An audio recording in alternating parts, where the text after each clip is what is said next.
Welcome to Saltgrass, a show about how local communities can engage with the climate crisis at a grassroots level.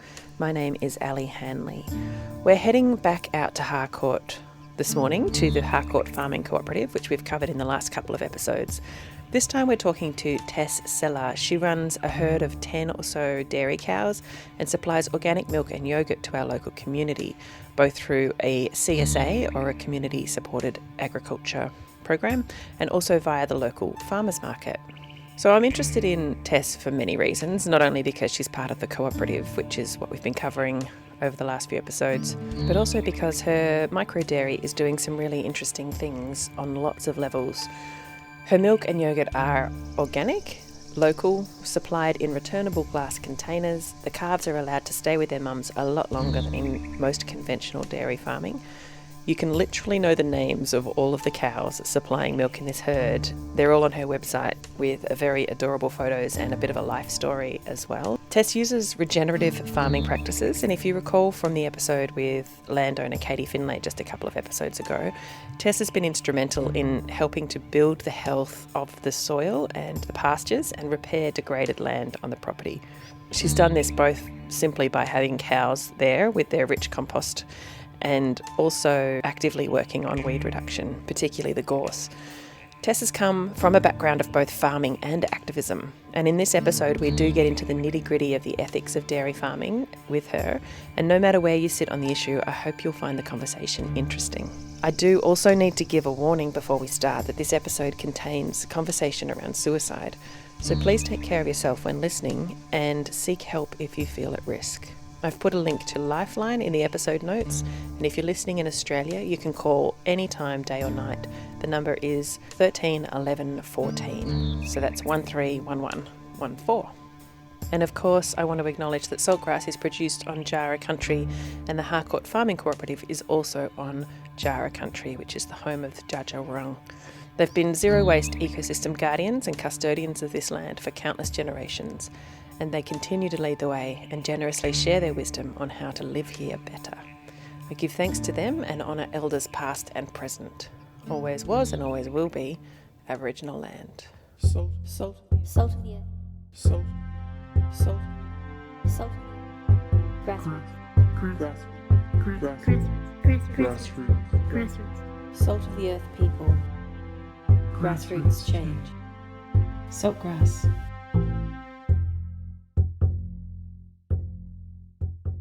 Listen to all episodes of Saltgrass on your podcast app or at saltgrasspodcast.com.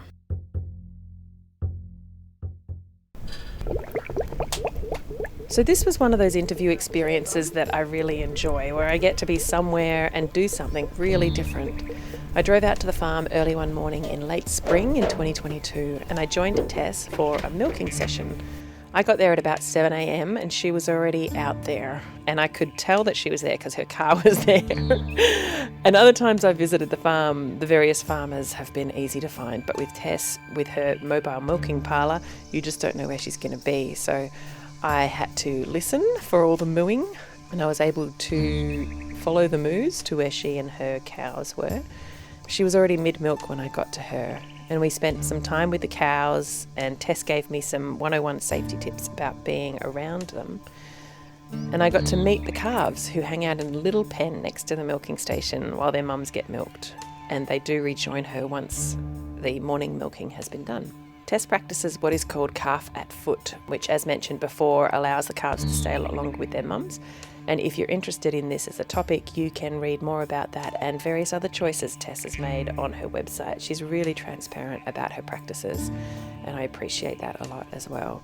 There's a link to Tess's website on the episode notes for this episode of Saltgrass, and you can find that at saltgrasspodcast.com, or if you're listening via a podcast app, it should be there as well. So after the milking was done, we walked some of the muddy fields with the cows to get them to where Tess wanted them to be. And I tried to get the perfect audio capture of a moo. After that, Tess took me up to the buildings, which are a complex of giant old sheds and other attached bits and pieces. And one of the buildings up there is an old shipping container that she calls her factory. And in there, she pasteurises the milk and sanitises the bottles and makes the yoghurt and basically runs her business as well. There's a little desk and office in there. She showed me the whole setup, and then we sat in what is known on the farm as the lunchbox, which is another shipping container that has been turned into a communal kitchen. And that's where we had the following conversation. Let's start with how you got into dairy. And I'm curious about the fact that you used to be vegetarian and you're sympathetic to vegan ways of life, and now you're running a dairy farm. Yeah. And I feel like dairy is one of those things that vegans are really like trying to convince vegetarians that there's death involved. It's not a deathless byproduct of an animal's life. Yeah. So I grew up in northeast Victoria on a hobby farm, not dairy. I was always very much an outside kid. Mum will say that she always knew I was going to be a farmer, but it took me a lot longer to catch up to that. A pretty significant thing for me was that Dad died when I was 10, and so that probably was when I stopped having so much interest in the farm, was about that time. Yeah, and I used to do a lot with him, and then Mum took over running the farm on her own, which was pretty amazing, with help of neighbours. And then, like a lot of country kids, I fled the country at 18 and went straight to Melbourne, and with no interest in farming. But I actually pretty quickly wanted to be more involved in food system stuff. Probably I started cooking at Food Not Bombs in Melbourne, which is an anarchist street kitchen, and that was the first time I really just married like politics and my ethics with food, which was something I enjoyed so much. Then I worked in lots of food co-ops and more wanted to join the growing end rather than the selling end. But yeah, Food Not Bombs is a vegan kitchen, and so a lot of my friends were vegan. The food co-op that I worked at was vegan. I was pretty surrounded by that world, and I have so much respect for people who care enough about where their food comes from that they change the way they eat based on that. Like I think that is something that we should always foster and is a good thing. Yeah. There have been lots of people on that journey who then end up becoming meat producers or dairy producers, though. I think because the more they get into it, they start to focus on the systems. And it is very different in the city to the country, because in the city it's much harder to know where your food comes from and be connected to it, particularly your meat and dairy. Like, it's easier to grow veg, but in the country it is a bit easier to access things that fit into your ethics. Here in Castlemaine, we've got several small or medium-sized producers, and you're always open to people coming to visit and talking about how things are made, and you value that sort of interaction and education of the people who might be your customers. And there's lots of producers around who can connect you to that, but when you're in the city it's harder to connect those dots, and actually go to the farm is a massive undertaking when you live 3 hours from the farm. Yeah. But when you live amongst it, it's easier to step into it. Because our society now is so removed from agriculture, most people don't even know what they're looking for. So I've seen that quite a bit. You can, as a farmer, say what you want people to believe and leave out bits you don't want them to know. And most people don't know what to ask and what to look for. And I've struggled with that quite a lot, of people saying, oh, that's that ethical farm or that. And it's like, well, what are you basing that on? Yeah. It's a really hard, and ethics are incredibly personal. Yeah. I don't think there's any farmer out there that thinks they are treating their animals inhumanely. Yeah. It's just that everyone has a different standard of what that is. Yeah, definitely.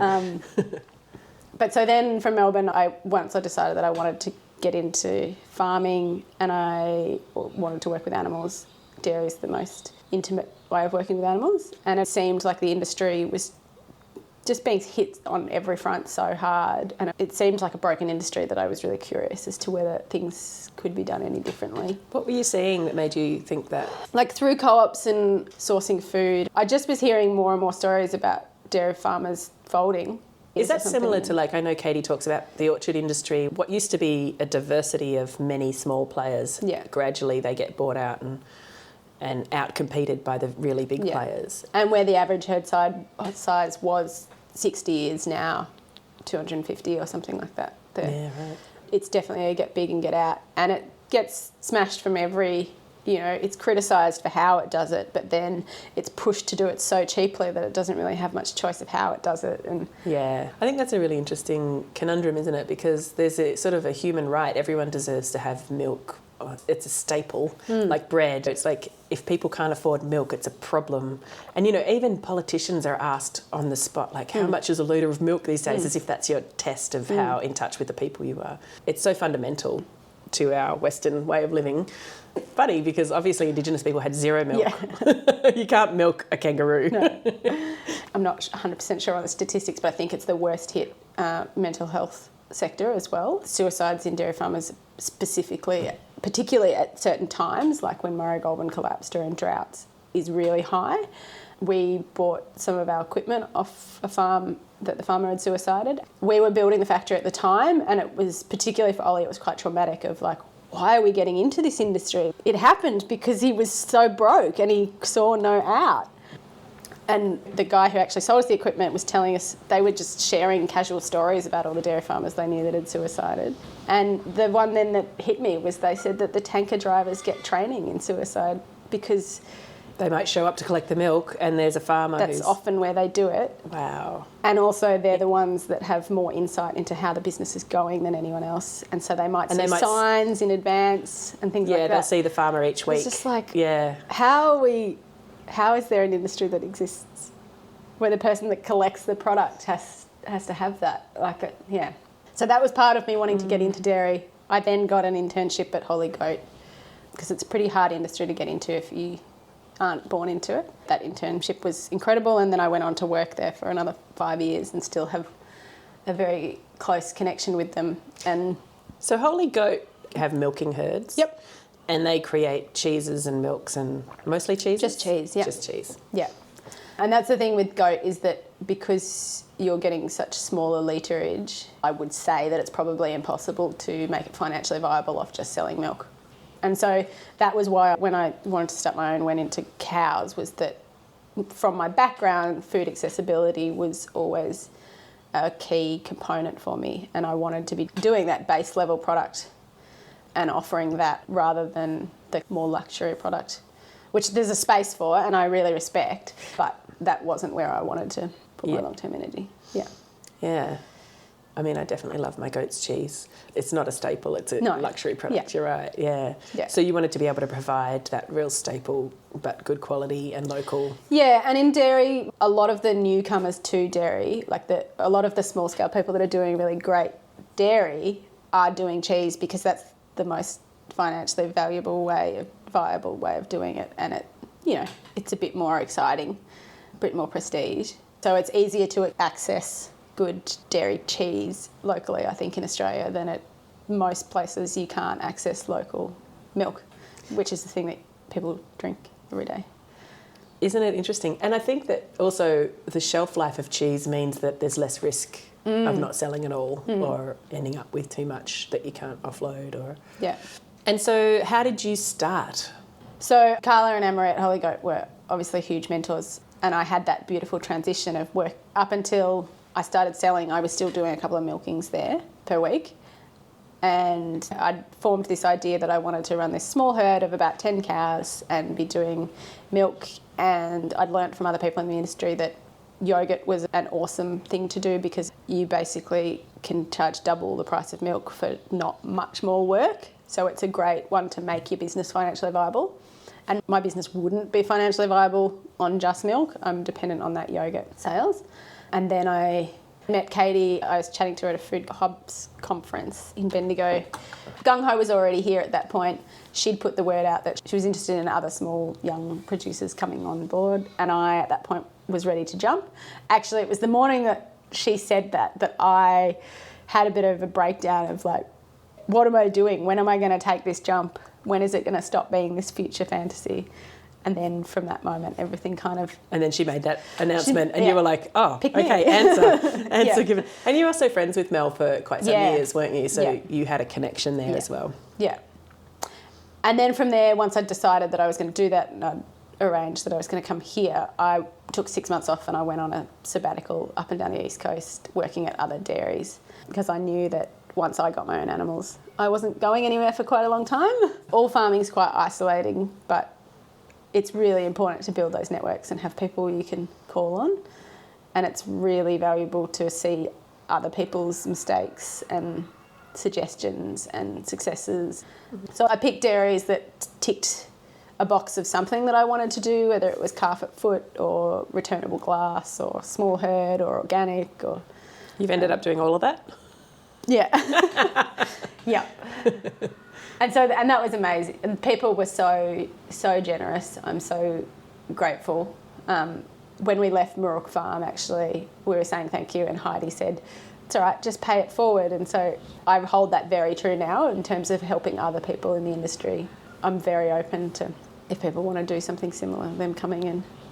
Doing a bit of work experience with you. Because I can see the value in, if you build a factory and you've never worked in one, you're going to have mistakes and you're going to have things you regret doing. And even if you've only just worked in one, then you've only got one type of experience, whereas going up and down the coast and visiting multiple dairy operations, really smart, I think. It was great. Yeah. Did you have any trepidation about joining a cooperative of farmers on the same land?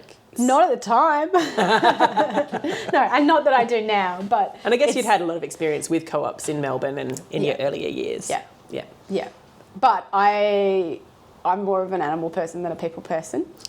So, and, you know, for all of us at the co-op, we've invested a lot of energy and time in improving our communication and those elements, because there are definitely times where that is the hardest thing, is working with people. Yeah. But it's also the most rewarding.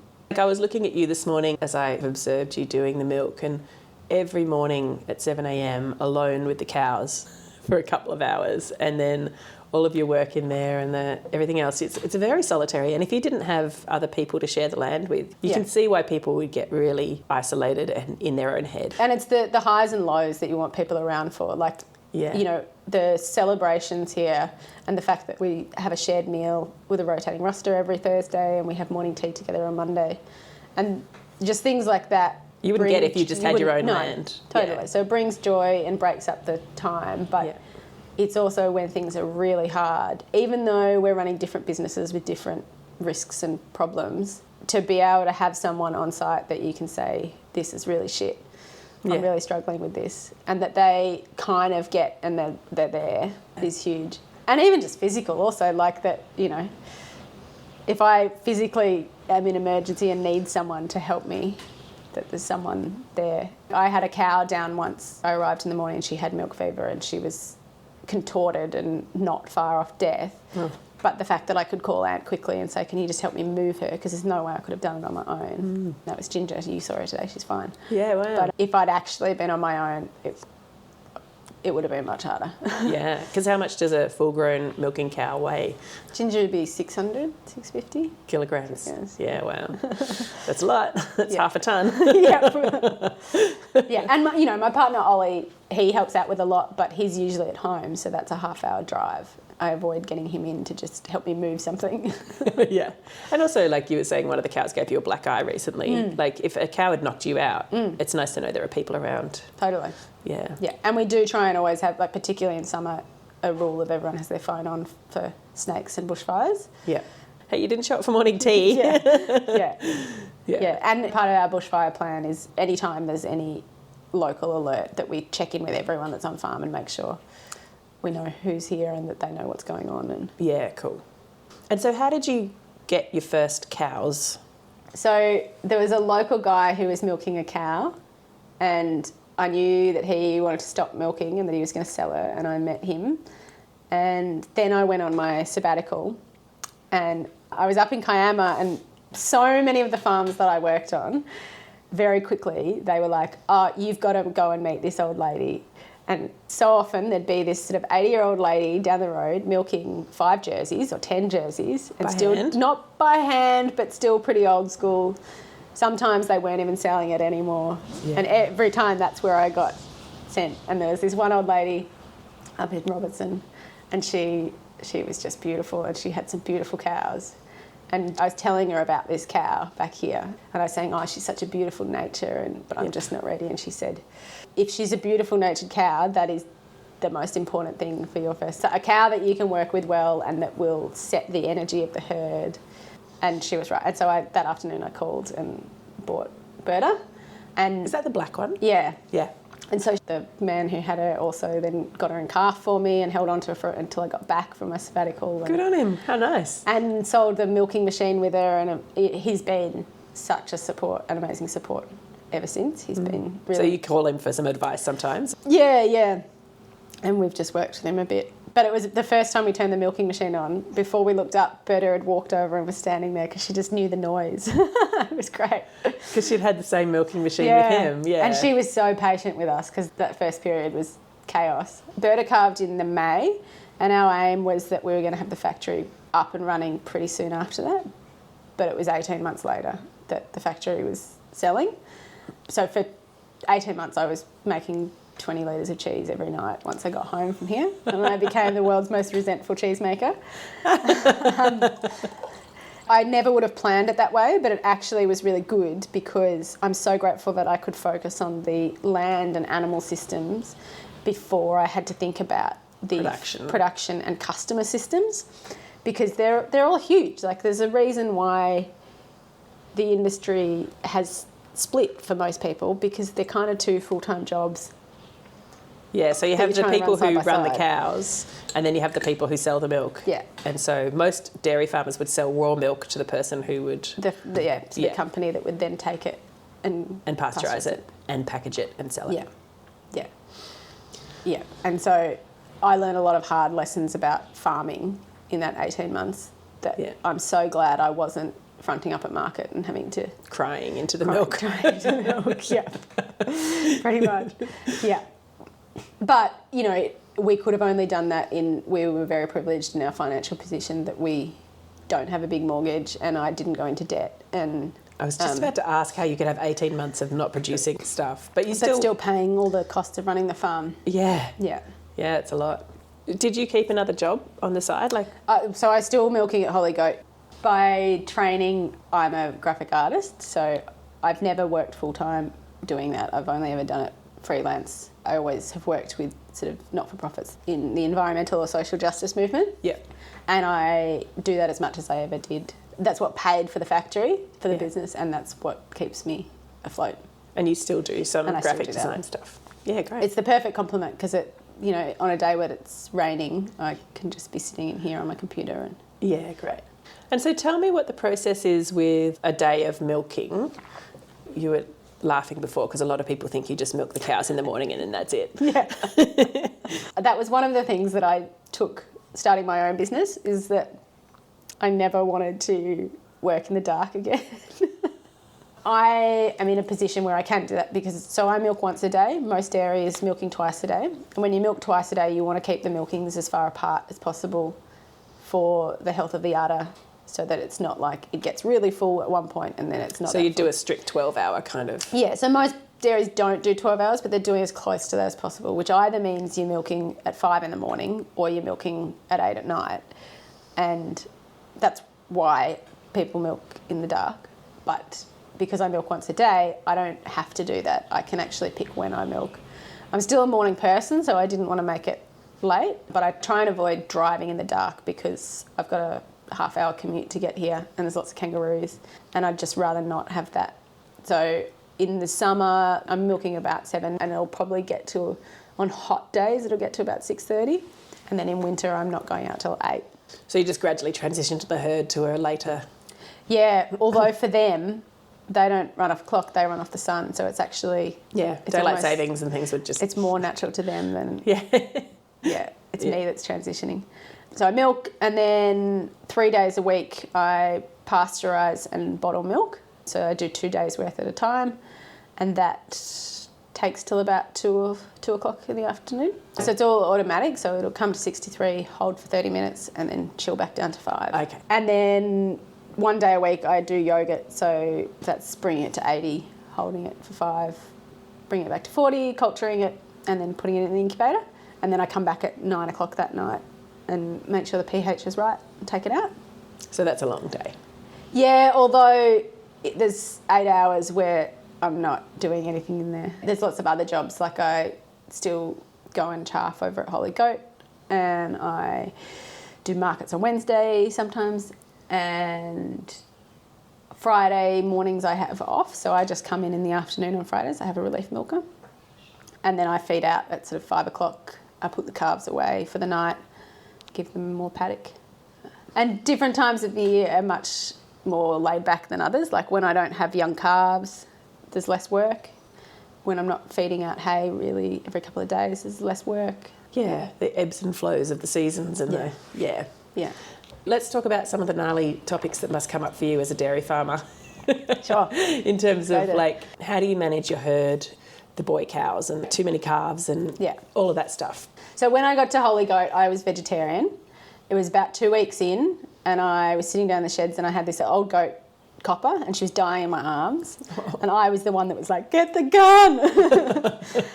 And I just, sitting there with her, I had one of those real epiphany moments where I just was like, it's not about death. It's got nothing to do with death. Death doesn't matter. We all die. It's about life. It's about the quality of life and the quality of life up until death. And that's what matters. And that's what my focus is going to be on now. So for me, that's where it sits. I am okay personally with animals dying for meat.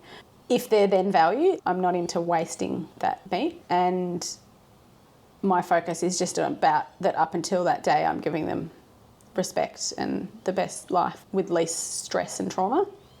And so we keep the boys and we grow them out, and some of them I've sold off to people that I know for their own home kills, and then we keep them for our own personal consumption here. So we did our first 2 boys at the start of this year, and we did them on farm, and Ollie and I did it, and then Katie and Hugh helped with the butchering, and it was an incredible experience. Like Otis was standing next to me eating an apricot, and then Rupert was the second, so he was a little bit more unnervy, but he was still just standing there eating an apricot. And I don't know, I'd be pretty happy to go that way.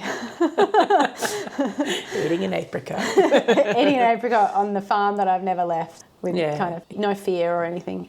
And then we pretty much used the whole animal, which is a lot of animal. We got the hides tanned down at the tannery in Ballarat, and they came back spectacular. Yeah, wow. They're really beautiful. And they're some of the only tanners left in Australia down in Ballarat, are they? Yeah, so they're the only ones doing private hides anymore. So we're so lucky that they happen to be an hour and a half away. Yeah, pretty close. Yeah. So that was great. And then we have a freezer full of meat that we have sort of shared with family. You've even collected the lard.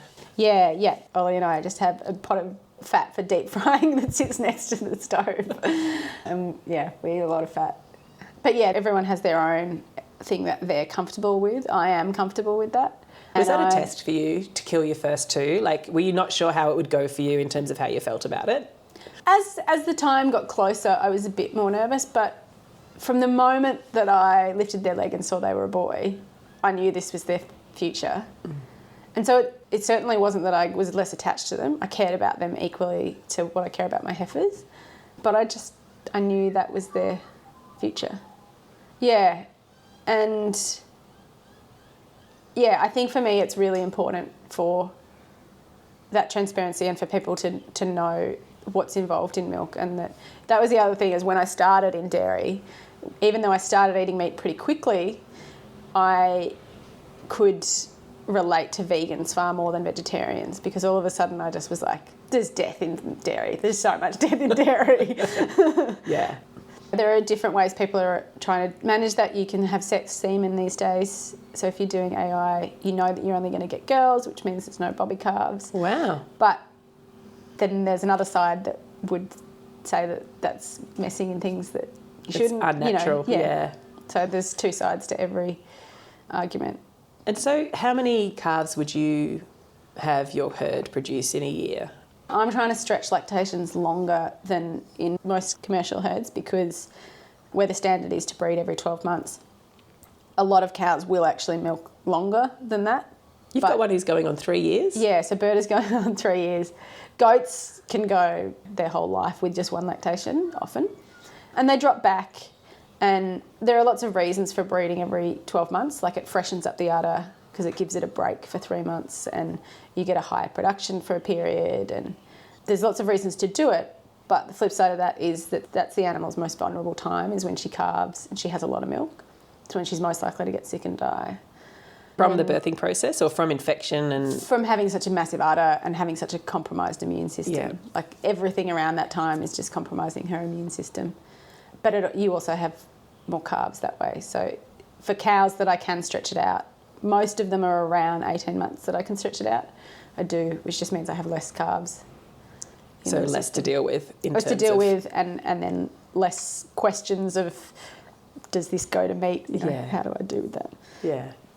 Cows are a community animal. They're not a single household animal. There's so much meat. There's so much protein. We probably could do one every 5 years and have enough protein to share with people for that whole period of time. Wow. So I would rather have less than have more. But the other part of that is, like most agriculture, the war was kind of the real change into industrial ag. And it's in World War I and II? Yeah, World War II. So up until that point, farms were much smaller and much more diverse. And you had much more dual-purpose systems because if you had a crap year, you wanted to be able to make money off something else. And then after the war, we really went into this monoculture, focused on production and get rid of these traits to focus on this trait. And that happened across all agriculture. Yeah. But so in dairy, where it happened was around breeds. So up until the war, in Australia, the dairy shorthorn was one of the most popular breeds. It's a dual-purpose animal. Post-war, it all went into the Holstein Friesian Jersey market because they're higher production. For milk? For milk. So dual-purpose means they're good for... Meat and milk. Meat and milk. Yeah, so like a dual-purpose chook would be for meat and eggs or... Yeah, so pre-war, a dual-purpose dairy shorthorn, you sold the boys for meat and made a good amount of money, and you milked the girls for milk and made a good amount of money. Whereas the high production dairy breeds, the boys aren't really worth anything. And so that's when they really get sold as tiny bobby calves because it's not worth growing them out because they don't put the meat on. So for me, actually, a lot of that criticism of the dairy industry in that world actually exists because we're focusing on high production.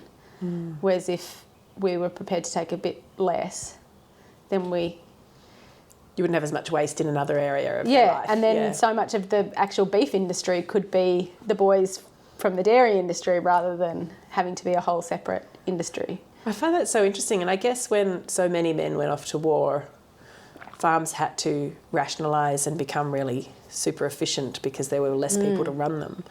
And then a lot of people didn't come back from war and society kind of changed. And And we had all the war was such a boom in terms of technology and ag chemicals and things like that. Really changed the shape of agriculture. It really changed the shape. That's really interesting. Yeah, and so the dairy shorthorn, which is one of the main breeds I use, they look beefier, like their bums are beefier. They're far more resilient. So they're great mums, they calve really easy. They've got a bit less milk, so they tend to have less udder issues. And you don't have to milk them twice a day. Yeah. And they do much better on the Central Victorian feed, which isn't super high quality. Yeah, so I love that. And they're good cows for They're here. good cows. Yeah, they're beautiful. So where they were the most dominant breed, they're now a heritage rare breed because there's so few of them. The farmer that I get them off and whose bull I use, I think he said something like the Castlemaine show used to have 120 entries of dairy shorthorns and now there's a dozen farms in Victoria. Wow. Tell me about your lines and the names of the lines because I love the that. family line. So that's actually you a have to keep track of who's from where. I can't copyright that. That's a holy goat system Concept, that I've taken. Each family line has its own name and then the names are within that family line. Yeah. So like Berta, she's the singer, so she was Roberta Flack and she had Iggy, who had Patti Smith and Marianne and Bowie. She raised Norma as an adopted calf, and so Norma Jean, Marilyn Monroe was adopted. She had Doris Day and Betty Davis. Ginger is the biscuit line, so she had twins of Monty and Carlo, and then she had Kingston. Yeah, great. It means that like 30 years down the line, you can see a cow and know who she's related to. Yeah. Quite easily. Yeah, that's great. I want to hear a bit more about the difference between this type of farming and conventional dairy and what being part of this cooperative means in terms of your values and your... Yeah. I mean, so in terms of different to other dairies, the mobile system is probably the most obvious. So while I do only have a small herd of 10 cows, I have seen this done on like large scale. So there's someone in the UK and someone in New Zealand that run it on a semi-trailer system. So there's a few reasons for the mobile milking parlour. One is that we're on leased land, and so it means that can come with us. It's not attached.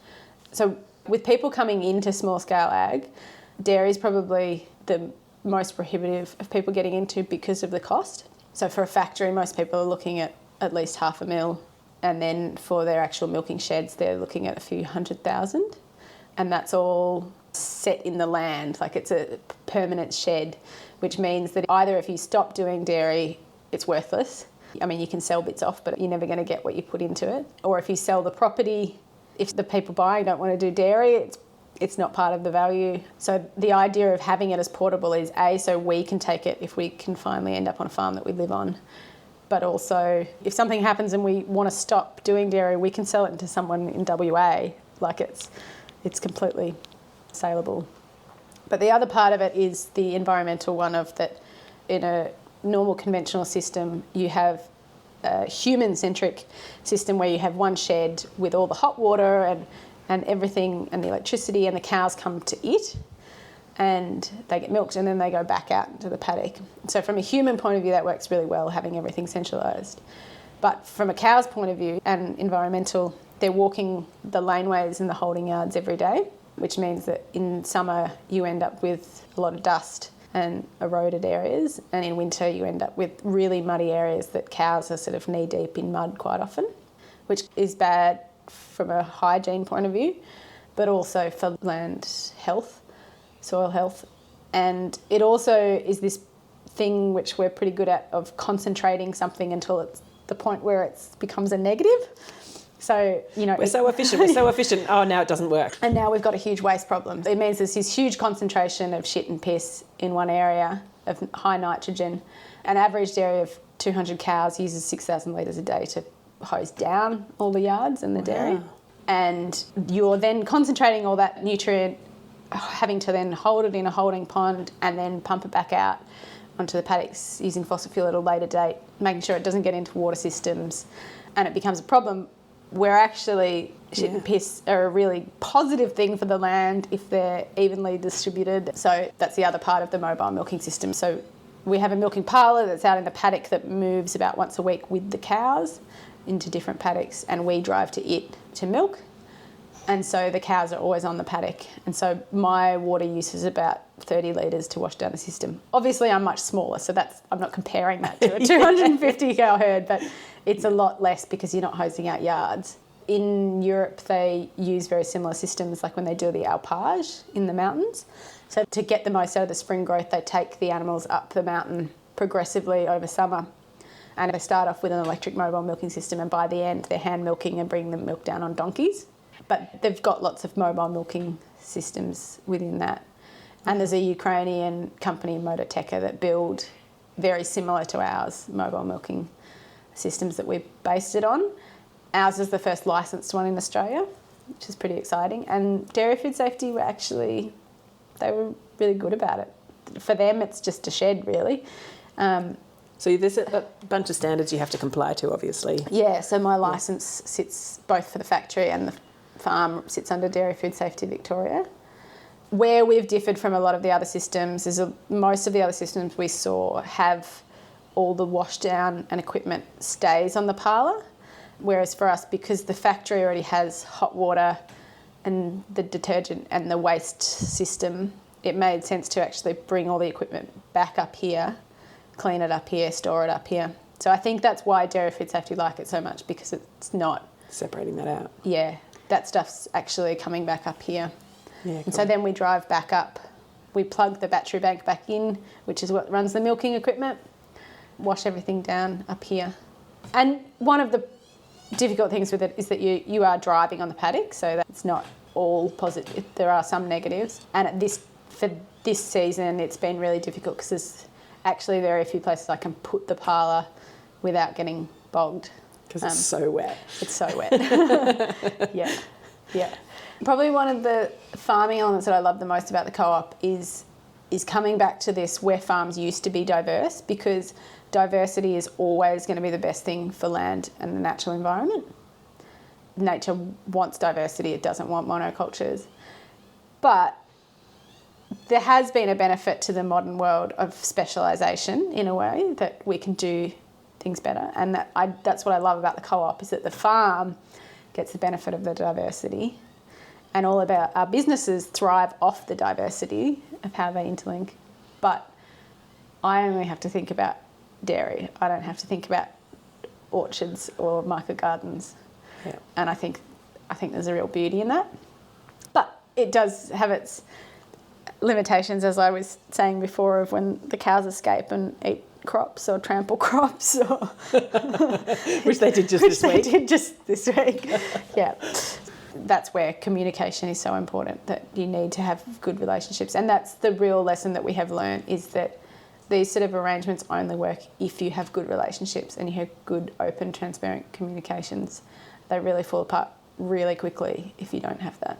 Yeah. And yeah, we've done a lot of work. We've done a lot of work on sort of holistic decision-making stuff. Dan Palmer helped us a lot with that. We also have had other sessions with other non-violent communication sort of people. Do you find your past in the sort of activist space and co-ops in the city have actually helped you? I think I definitely came into it with an insight of where things can be difficult. Yeah. Yeah, I wasn't naive at all around that, I don't think. And it is tricky because also we're not running one business. We're all trying to run our own businesses, and we're all trying to make them financially viable. And at the end of the day, we have to make decisions that are good for our business. We can't just say, oh, well, that helps you out, even though it's really bad for me. Yeah. We're running businesses, not just friendships. Do you see this model as being viable more broadly, like as a way farming could evolve in Australia? Yeah, I think there's definitely a huge scope for it. I do think it comes down to individual people, though. Like, I think some people it won't work for, and some combinations of people it won't work for at all. But the land ownership farming model is totally broken in Australia. The equation of me being able to make enough money off land to be able to afford that land, there's no way I could do that. I would have to have outside income or pre-existing income, like inheritance. And so we have to look more to models like this. And Australia's quite far behind in this. So like the States and Europe have a lot more land trust, shared, leaseholder kind of systems. And because they're more established, the legal side of it is more established and understood. But yep. I think that's just taking off in Australia. Watch this space. In 10 years, there's going to be much more on the ground, I think. Yeah.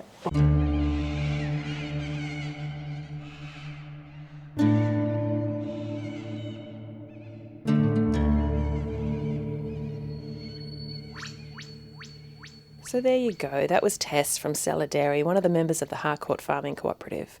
Links and notes about the show are on the episode page of the website.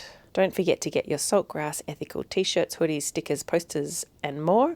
There are new designs all the time.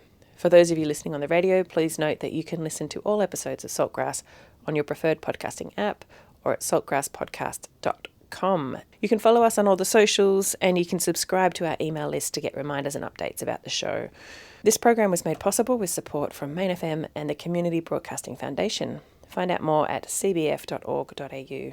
My name is Ali Hanley. Thanks for listening. Salt. Salt of the earth. Salt Salt. Grassroots. Salt of the earth people. Grassroots change. Saltgrass.